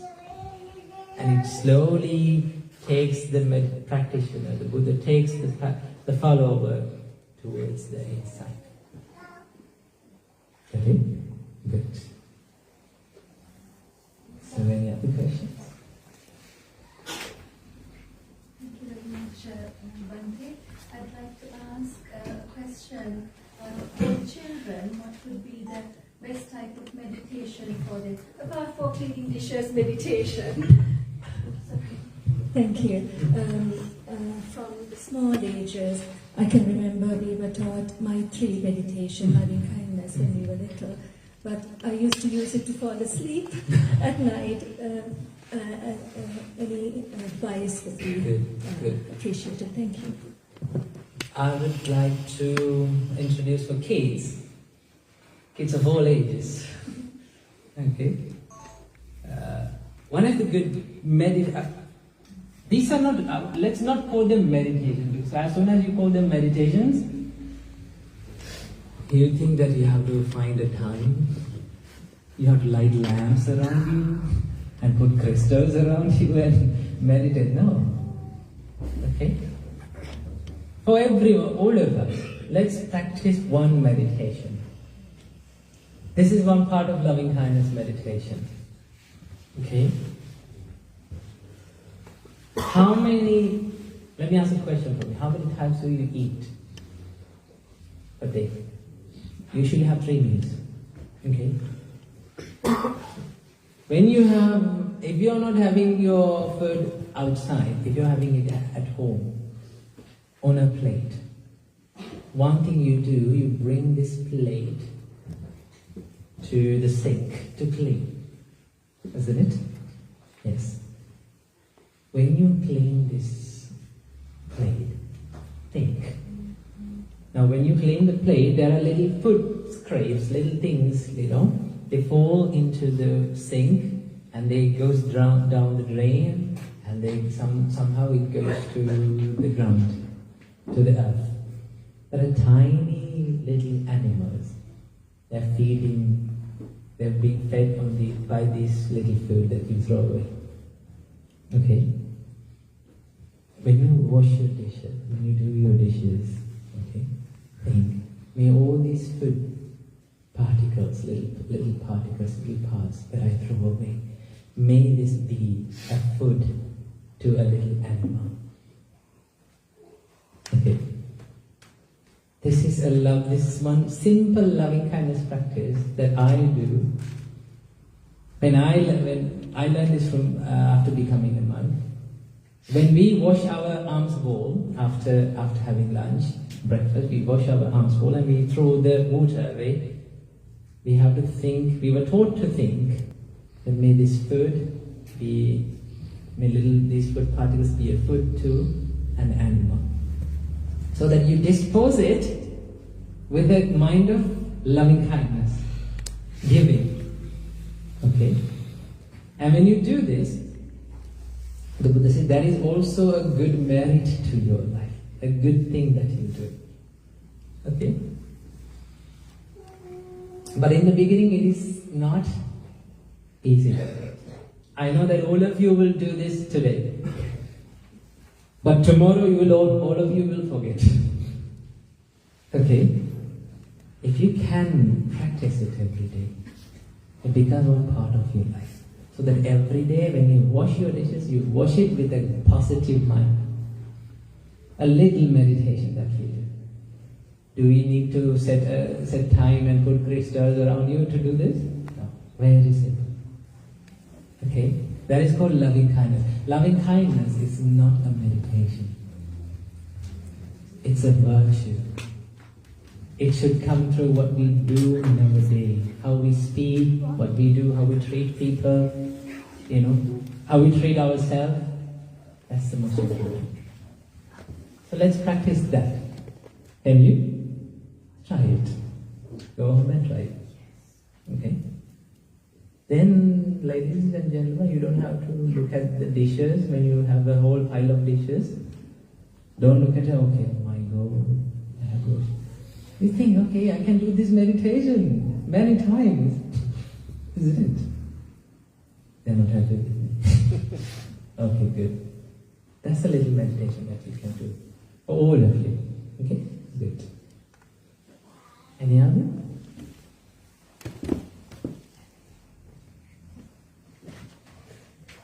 One in the audience with any questions?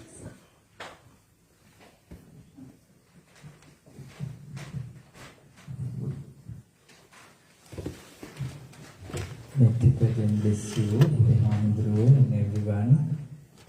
First of all, I would like to bless you, Mahindasiri, actually. We are really happy and pleased to listen Buddha Dhamma from the way you explain. It's really nice. I just remembered Arahant Kumara Kashyapa Thero. I bless you, Kumara Kasyapo Nama, Mahindasiri Chitravadaku, Sotuiham Vadane Nikyam, Patittasi Gunakaru. Actually, Mr. Sarat, he also asked very good question about Samatha and Vipassana, and Hamdru gave very practical and nice explanation to do it day-to-day life. And I really like Dr. Naini, what the question you asked, the meditation methods for children to do day-to-day life. I just remember one other thing actually. Hamdru explained about the ṭHΑNA Sutta and 5 things we should remember as the Buddha explained. I was thinking our children, they get the knowledge actually. There are lots of Dhamma school students here. Today was a Dhamma school day and we cancelled because we were very happy to listen Hamduru's sermon. I was thinking when we give them facts from the Buddhist teachings, sometimes they are struggling how to do it, practice it in day-to-day life. I was thinking when Hamduru was explaining about 5 facts from the ṭHΑNA Sutta, how children should practice those facts. They just can remember things you explained today sometimes, but they don't do it always. And I have seen I also go to teach Dhamma schools, and we have short harmless videos as well for them. Sometimes I think we tell them many things. You should do like this, you should do like this, but which time they should do and how they should do in day-to-day life. I was thinking with the facts you explaining today, if Hamdru can give any answer for that. That's a good question actually. One asks which time you should do a reflection like that. I would say do it when you brush your teeth, when you look at this. That is the only time you look at your. If you're sitting in front of the mirror, you're seeing yourself, your reflection. You look into yourself and say, oh, I am subject to illness and I'm subject to these kind of things. You know? So let me be grateful for what I have today. Let me be grateful for the people around me. And I will try to treat at least one person with loving kindness. I learned one practice from one of our elder monks. He told me that do a silent help for one person during the day. Just one silent help. You know what is silent help? A silent help is a help that is given without being asked. You look at the situation, you understand what the person needs, and you give that. Okay? Let's say maybe one of your parents, maybe wife or husband, they're working at home, and you see, maybe it's good to give a cup of water, maybe a tea. Do it without them asking you to do. A help that was given without asking, through understanding, okay, is much more powerful than a help being asked. You know? So with that help, when you do that help, you're also giving them the understanding that this person is caring for me. This person understands my struggle, difficulty. What if you're working so hard, one of your children brought a glass of water to you and gave it to you? How do you feel? You feel happy, right? Because there is understanding. Sometimes you don't need water. You will take it. Because you respect that understanding. You know? That is something you can do. Okay? So remember that when you're brushing your teeth. That's how I do. I have a lot of reflections in front of the mirror, talking with myself. You know? That's a good thing to do. Yeah. Any other questions?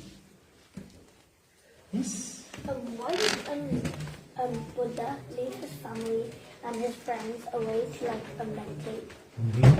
Very good question. Very good question. Why did the Buddha left the family? He should have stayed as a king, father, you know, and lived a good life, isn't it? Why did he left? Isn't that unfair? Well, let me tell you this.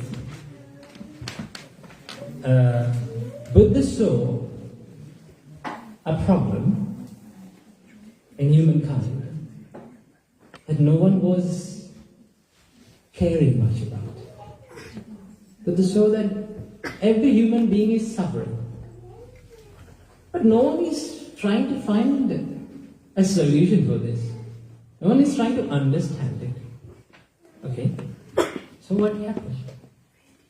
He thought, it is said in the traditional Buddhist teaching, it is said that he went through 4 experiences. Once he saw an old man. Once he saw a sick man. Once he saw a dead person. And finally he saw a monk. Okay, this is traditional story. And then he asked from his driver, who is that person sitting under the tree and meditating with a shaved head? You know? And the driver gave a nice answer. He said, he is someone who is trying to find a solution to suffering.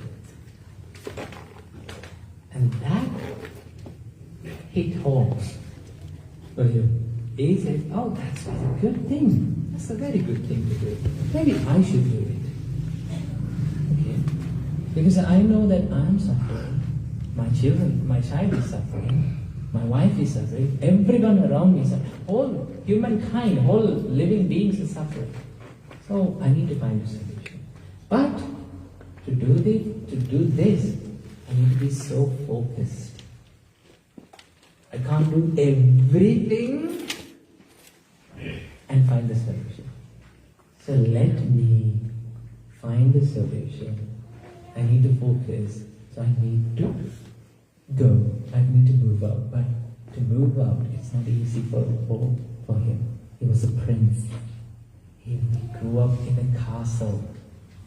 He grew up inside walls with big security and with big luxury. It was not easy to go out, to say goodbye to everyone and go. No, it's not easy. So he thought, I would run away. Okay. Have you ever ran away from home? No? Oh my God. I have run away from home a lot of times. I was a bad kid when I was growing up. Okay. The amount of heart attacks I have given to my parents is uncountable. Okay. Even I have ran away after becoming a monk from the monastery. One day I thought like I can't be here. I want to go somewhere. I jumped from the monastery wall and I ran. Okay. So understand. He thought I need to find a solution, but he saw the bigger picture. Okay. So he went, he ran away, he spent 6 years trying to find a solution. One day, finally, he found a solution. You know what's after having some students around him, you know what's the first thing that he did? He turned towards the palace. And he came back to the palace. Okay? And he told what he realized to his father, to his stepmother, and to his wife, former wife, to his child, and to all the people in the palace. Okay? And most of them became enlightened. Okay? So it's not an act of escapism. Okay? It is an act of loving kindness to find a solution for a bigger problem. There must be a bigger sacrifice to be made. Understand? Bigger the goal, bigger the sacrifice. Bigger the goal, bigger the dedication. Understand? Okay. That's a nice African proverb I learned recently. It says,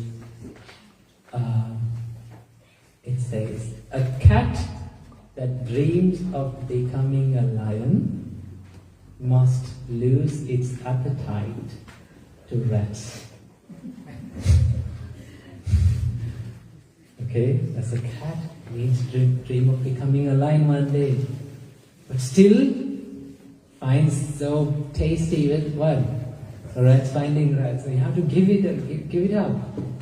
There are bad habits, okay? There are bad habits that are holding us, keeping us away from reaching the happiness, right?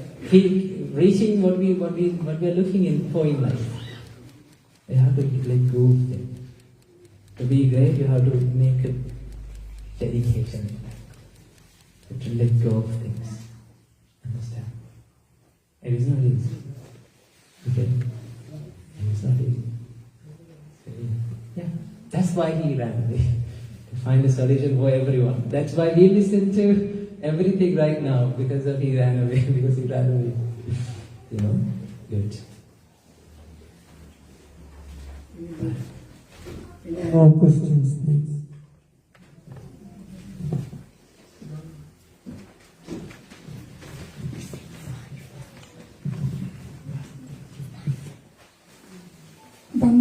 Bhante. It is a little bit tricky question.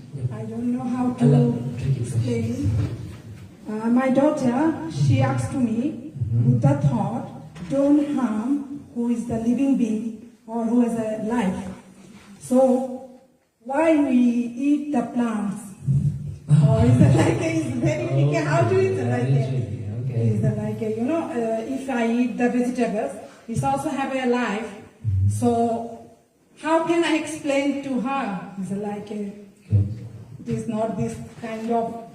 I don't know how to explain to you. I think you understand. Good. Yeah, thank you. Yes.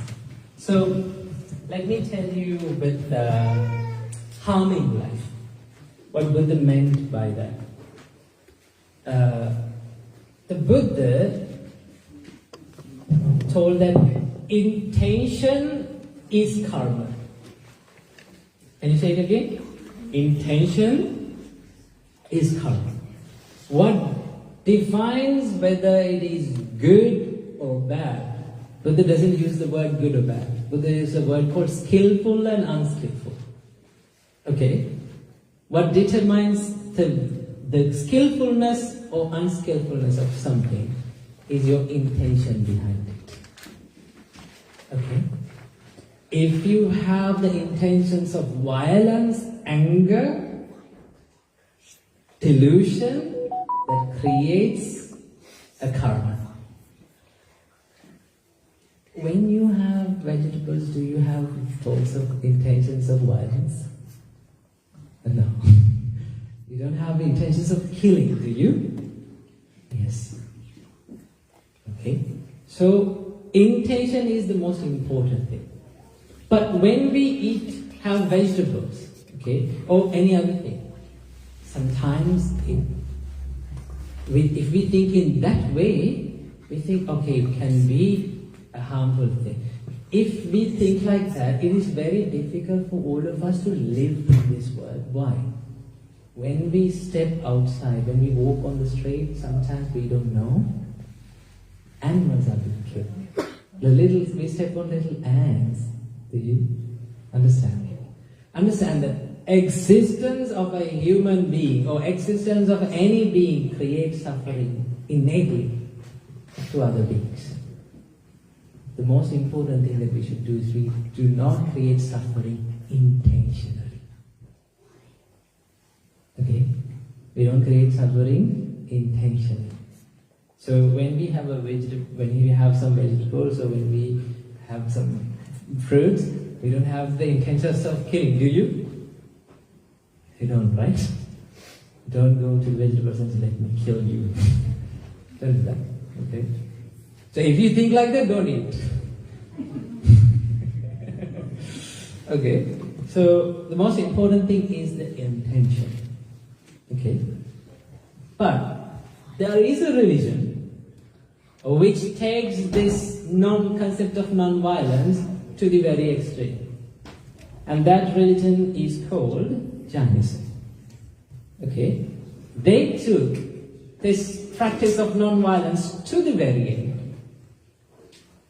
So that they have created certain practices around it. But in Buddhism, why it was taken to that very end? Because in Jainism it is called Kaya Danda, which is action is karma, not the intention. Okay? So intention is the most important thing in Buddhism, according to this teaching. Okay? So if your intention is pure, that is the most important. Get it? Right. One more question, please. Yes.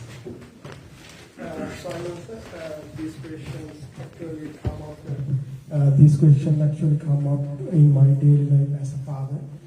These days actually kids are really curious and they ask more questions. Always before bedtime and after evening Bodhi Puja, my kids ask me these kind of questions. What is the difference between Buddhism and other religions? In addition to that, what did Buddha actually teach? Simple term I need to explanation about what did Buddha teach. In addition, that what's the point of life in Buddhism? Why we are born? Why we are born, and what's the point of life in Buddhism? What happened to us after we die? In addition to that, what do we light the lamps and other flowers if the Buddha doesn't need them? This kind of question they ask from me after some kind of Buddhist puja or something which I will do today. ﷺ. I'm ready to stay for another 2 hours. Okay, let's answer quick questions, these questions quickly. So I may not be able to answer every question, I'm sorry, but I will pick 1 or 2 questions and answer. One thing is why we offer flowers and lamps to the Buddha. Why? Have you ever thought? Show the uncertainty. Huh? Show the uncertainty that it's everything. Very good, very good. Infinite. Okay. Any other question? Respect, yeah, okay. Let me ask a simple question. I was asked this question many times by kids. Why do you offer flowers to the Buddha? Then I asked the question, what do you bring when you go see someone who you love?